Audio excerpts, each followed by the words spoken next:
When you talk about good health, what are you referring to? What makes something or someone healthy? This is a state of good physical and mental health. And when we talk about physical and mental health, we're talking about being healthy. Good. That is what makes someone or something healthy. And the implication of something not being healthy is that that thing is sick. And if it is sick, it is eventually going to die. So if a relationship is not healthy, that relationship is sick and that relationship is bound to die. Even if that relationship is managed into marriage, that relationship will eventually die. And that sometimes is even a very important reason or a key reason why a lot of divorce happen. Welcome to Heartthrob Haven Lounge. This is your host, Ibi. Thank you to all our subscribers, and we welcome all those who are just visiting us on this channel. Please subscribe, like, and comment. Engage me in the, this is quite a very interesting topic, so engage me in the comment section. Let me know what you think. Let me know how you feel about the topic. This topic is primarily about people who are just building relationships, but it applies to everyone, whether already married, about to be married, long in a relationship. We need to keep our relationships healthy and loving, which is what we are discussing today. So what makes a relationship healthy and loving? There are some key things you need to look out for. When you see these things and they are in your relationship, trust me, you have something good going for you and you should hold on tight to it. The first thing is respectful communication. How does your partner talk to you? With respect, can you discuss difficult topics without resulting to insults, abuses? Do you listen to each other's perspective, or one is always shouting down the other? You don't have this. Women and men have brains. And if you are thinking your partner shouldn't have a say, you are just, that's not okay. Because if God does not want somebody to be able to have an opinion, God would never have given a brain. So everyone has a brain, and therefore we should be able to engage ourselves in respectful communication.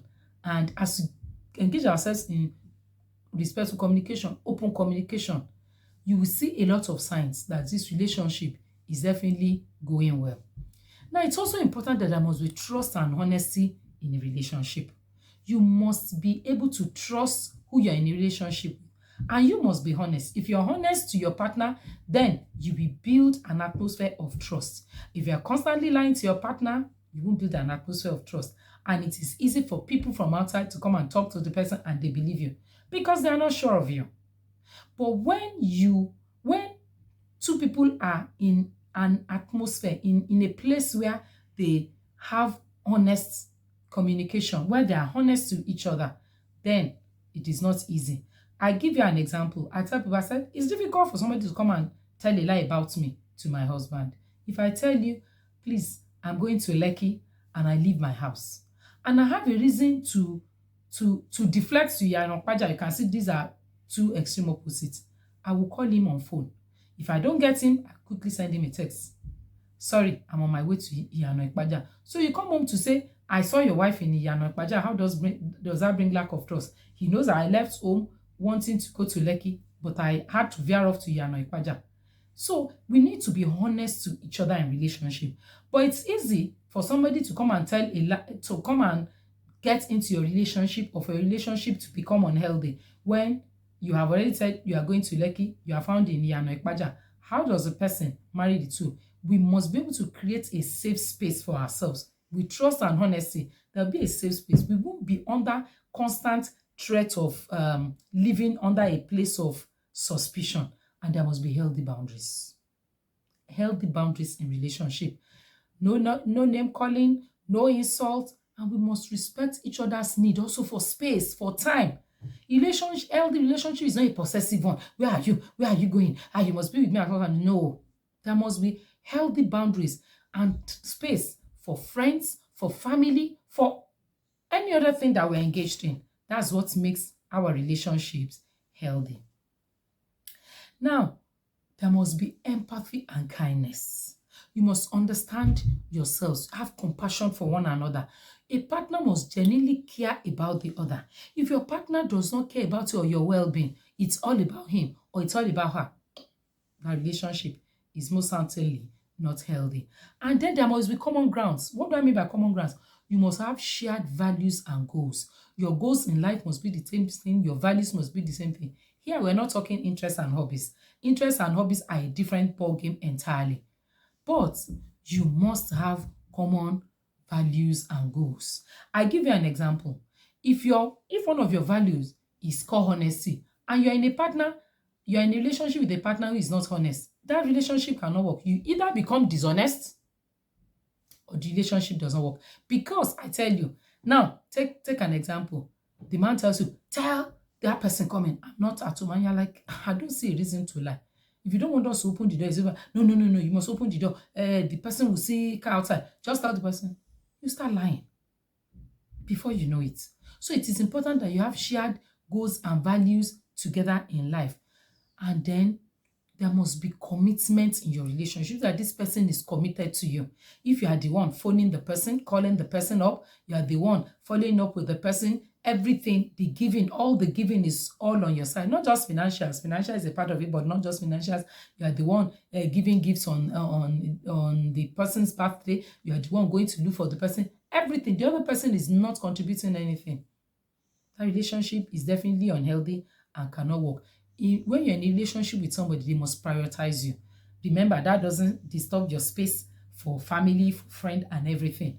But you must be that person's priority. And your partner must be supportive and encouraging. You support each other's goals, their dreams, their aspirations. One of my lecturers once told me that she married her husband as a school start who was already a doctor in the university, a doctor in the university, not a medical doctor. And from school start, he brought her up. They are both professors today. But now imagine that they are not supportive and encouraging of each other, and the man is just like, sit down. It doesn't work. So if you know what your goals, and that also comes back to what we have discussed about goals. You have same goals. Oh, we want to study, we want to do this, we want to get to this place in life. You have same goals. You can work. But when one person is working this way, the other one is working that way, it really cannot work.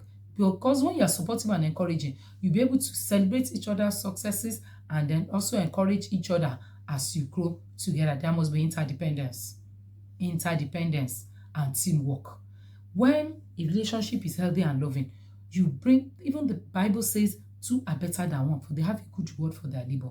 So if you come together as a team, when instead of progressing arithmetically, you progress geometrically, if you know what I mean.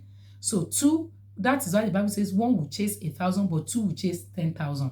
And that is the geometric progression in it. Instead of two chasing 2,000, two will do what? Will chase 2,000. So it is important that there is interdependence and teamwork.